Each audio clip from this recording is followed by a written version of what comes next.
মাত্র এক সপ্তাহের ব্যবধানে বদলে গেল পরিচয়। দেশের মানুষ ভাবত তিনি ছিলেন একজন পর উপকারী মানুষ, কিন্তু তার এই ভালোর পেছনে লুকিয়ে ছিল অন্ধকার, যা এখন একে একে সামনে আসতে শুরু করেছে। সেই অন্ধকার জগতের কথা, হ্যাঁ বলছি কন্টেন্ট ক্রিয়েটর তহিদ আফ্রিদির কথা, যা এখন একে একে সামনে আসতে শুরু করেছে সেই অন্ধকার জগতের কথা। দেশের মানুষের প্রশ্ন একটাই, কে এই তহিদ আফ্রিদি? কন্টেন্ট ক্রিয়েটর নাকি অপরাধ সাম্রাজ্যের নেপথ্যের নায়ক, যিনি এক সময় ভিডিও বানিয়ে হাসাতেন মানুষকে, আলো ছড়াতেন সামাজিক যোগাযোগ মাধ্যমে? আজ সেই মুখোশের আড়ালেই বেরিয়ে আসছে ভয়ঙ্কর অন্ধকারের সকল তথ্য।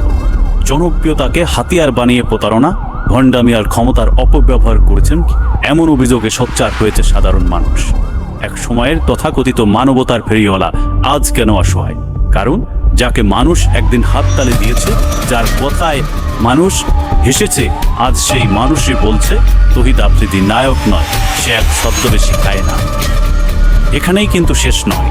ভালো মানুষের মুখোশের আড়ালে থাকা নতুন এক তহিদ আফ্রিদির জন্ম হয়েছে কিন্তু গত 7 দিন ধরে। এই তহিদ আফ্রিদির নতুন নতুন অভিযোগ নিয়ে প্রতিদিনই কোনো না কোনো মানুষ কিন্তু তার বিরুদ্ধে নতুন অভিযোগ নিয়ে তুলছেন, এবং পাশাপাশি যোগ হয়েছে কিন্তু তার পরিবারকে ঘিরেও নানা অভিযোগ। এই তহিদ আফ্রিদির বাবা নাসির উদ্দিন সাথী, তার বিরুদ্ধেও রয়েছে মাই টিভি দখলের অভিযোগ।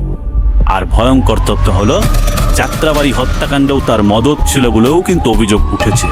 শহর জুড়ে এখন গঞ্জন। এটা কি শুধুই কাকতালীয়, নাকি এক বিশাল অপরাধ সাম্রাজ্যের সুপরিকল্পিত নাটক? মানুষ আজ চিৎকার করছে, বিচার চাই, জবাব চাই। এক সময়ের আলোচিত কন্টেন্ট ক্রিয়েটর আজ মানুষের চোখে অভিশপ্ত। অভিযোগের পাহাড় তার কাঁধে জমা হচ্ছে প্রতিদিন, প্রতি সময়, প্রতি মুহূর্তে। প্রশ্ন এখন একটাই, তহিদ আফ্রিদি কি সত্যি একজন কন্টেন্ট ক্রিয়েটর, নাকি সে এবং তার পরিবার অপরাধ জগতের নিয়ন্ত্রক?